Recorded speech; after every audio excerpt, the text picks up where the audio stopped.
Todd Kline, our next guest, Mark Cruickshank from BLANKS.com. Welcome to the show. Thank you. Thanks. Good to be here.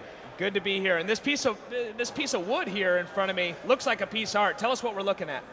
So this is the blanks that I manufacture.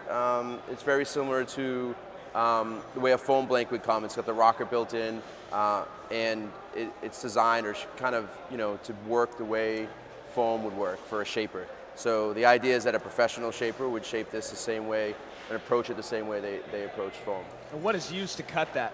Same tools. Just a planer. I mean, I use to make this, I use a router and to get the rocker built into it. But as a shaper, they would just use their electric planer and their standard hand tools to clean things up. The Polonia is very soft, so it kind of works a little harder than foam, but it's pretty consistent and does the job. And you've got one of the final products over there? Yep, that's one of the ones we finished probably about a year ago now. They're really good for wear. The decks that we put on are a 1/4 inch thick Polonia for the most part, and they just hold up to any kind of pressure dents or heel dents. So that board's been surfed, I don't know, like 30 times or whatever, and there's not a heel dent on it. No, not at all. It looks brand new, right? Yeah. Yeah, we just scraped the wax off before the show started. Well, they're beautiful. It's not something I feel I would want to ride. It seems like it's got to be extremely expensive because it's a piece of art. What does something like that cost? For retail, it's really up to the shaper. I sell blanks, so my blanks start at $500. Okay. For like a 6 foot and under, and it's like $100 per foot because the price of lumber is, it gets expensive as you get longer. And so you're familiar with a lot of the final products, and as you said, it ranges from the shapers. The shapers. What's so general retail? That one right there for retail would be about $1,700. Wow. Have you ever been to Marblehead, Massachusetts? Have I been there? Yeah. I live there. I know that.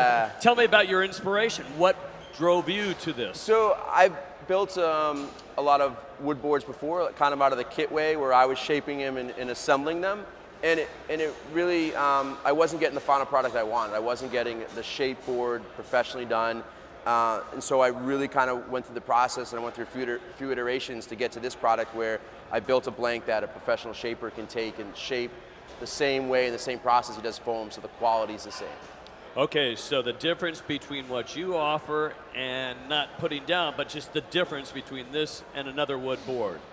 So the difference is the way the grain of the wood is run. So I'm running the stringers from nose to tail. So when as a shaper, they run their planer from nose to tail, and to get the foil and to do all their cuts for the rails and everything. So this is designed so they can approach it the same way they approach foam. I walk into the shop and I go, well, why should I do this?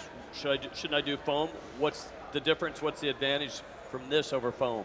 Sustainability is the biggest thing that this provides. Polonia trees that I use for lumber, they can be planted to harvest in about 7 years, and then you can chop the tree down and 10 more trees will grow out of the same stump.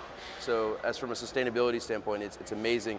And the other part of the sustainability is that they last forever. I mean, there's no delams, there's no pressure dents on them, so they just kind of hold up to anything. Money grows on trees is true for you. Yeah, I guess so. Yeah, no, and I mean, you said that board's been ridden 30 times, and literally it looks absolutely brand new, and you could resell that thing for the same price you bought it for, probably, Dave. Beautiful. What's next? I know you're a designer and you're always looking one step ahead. Bigger trees, stronger trees? Yeah, hopefully. Maybe we could find lighter trees, right? That's the other piece we're missing.